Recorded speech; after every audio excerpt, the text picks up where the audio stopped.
Master Aetherius mentioned he's from Venus. And this seems a bit odd. How is it people can be on Venus? But what happens is once you learn all the lessons that you can learn on Earth, you've mastered virtually the technique of continually giving on Earth. And through the process of learning that, then you'll also be learning certain aspects of Kundalini Yoga eventually, and you'll be raising up this power up your spine. But through the process, you'll learn to be a very, very good person. And once you've learned all of these lessons, then you don't flash back to God. We know that. What do? You go to another planet, which is more advanced, and you are then able to go and help other beings on different planets. Like right now, we're kind of stuck helping people on this planet. When you go to another planet, then your abilities to help expand exponentially, and you can then move around the solar system and the galaxy, helping more and more races as best you can, again, under the confines of the law of karma. I got another fun slide here. It's difficult when you talk about people living on Mars and Venus, in that, in this day and age when we've got, satellites going around these things that have mapped every square mile of Mars visually and of Venus radarly, there's no cities there. There's no UFO manufacturing plants. There's no plants, no people. Basically, there's a lot of nothing, a lot of rock. Where are these great beings that say that they're helping us out? Well, they're on the other realms. And to think about the other realms, we have other realms here. Now, everyone knows about reincarnation. Who believes in reincarnation? If you believe in reincarnation, what happens between when you die and you get reborn? Where do you go? You just kind of like, are you instantaneously reborn? It's got to go somewhere.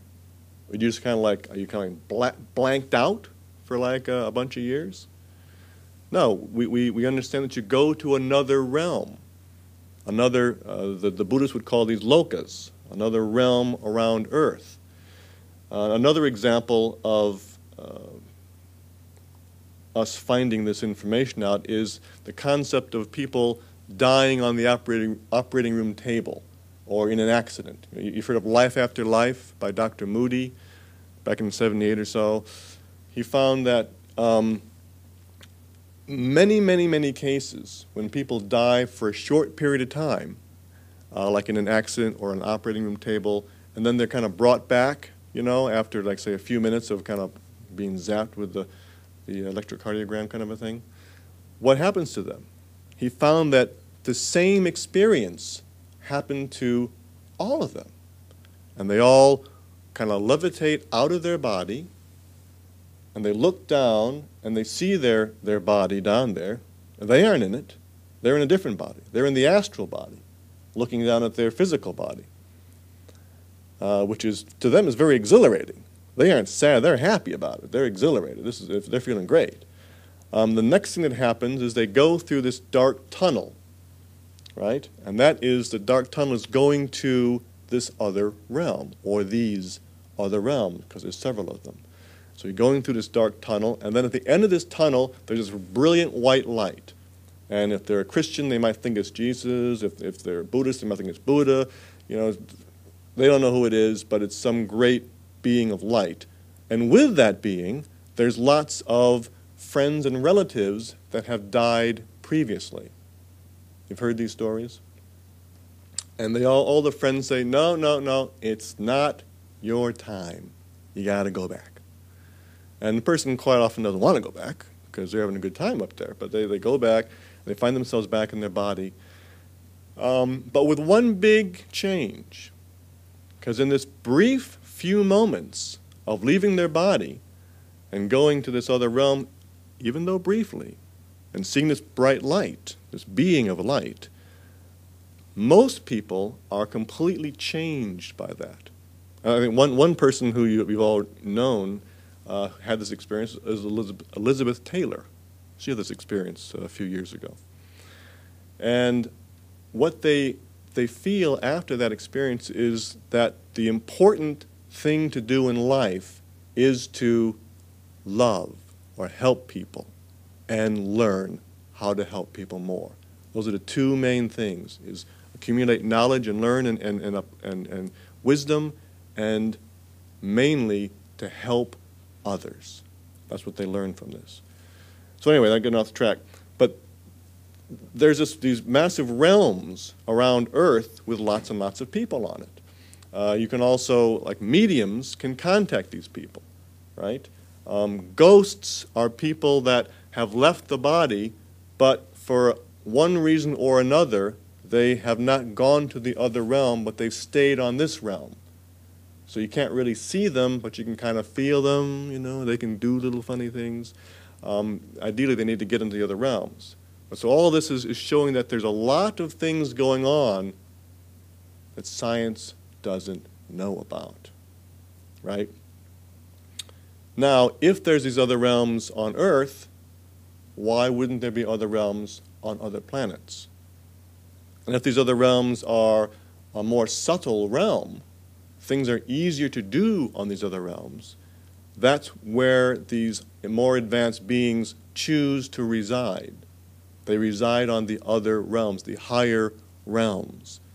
Now, they're much more advanced than us, so they can actually blink down into the physical if they want to. And when they visit Earth, a lot of the time they do that for certain reasons. And that's why you hear reports about UFOs blinking in and blinking out. They aren't just disappearing, they're changing their vibration to a higher level, or back down to this level from a higher level. So it happens instantaneously. So that's the other realms. Now, what's important about today? All that's theory. It's interesting theory, I think, but it's philosophy. But what is important about now? What does it have to do with today? How do you live your life today? What's 2012 all about? And I don't know exactly what it's all about, but what we have been told is that there is a tremendous change coming on the earth, not because of mankind, because frankly, we don't really deserve a big uplifting change, do we, really?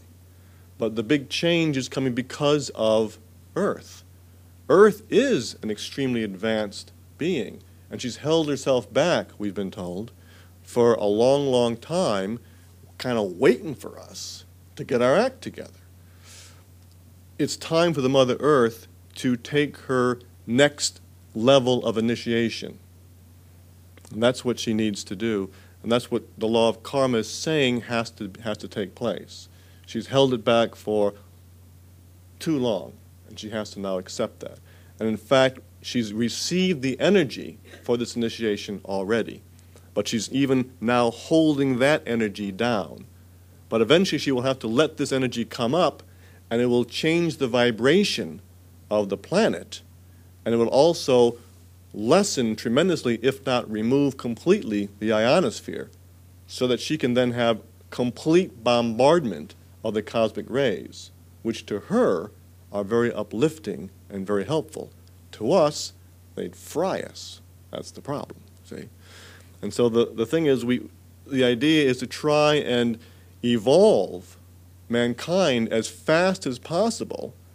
And we aren't talking 5 years, we're talking like maybe hundreds of years. But, you know, let's face it, where we are, you know, we're a long ways away from that. And this kind of thing will happen in steps, in jumps. And very likely, 2012 is going to be one of these jumps. We don't know for sure. But the change is happening because of the Mother Earth. That's what we want to get across. That's why I say this. The goal is to survive the New Age. Because once the New Age happens, I mean, will we be advanced enough to stay on Earth? Or will we have to go to another planet? And we ain't talking Venus here.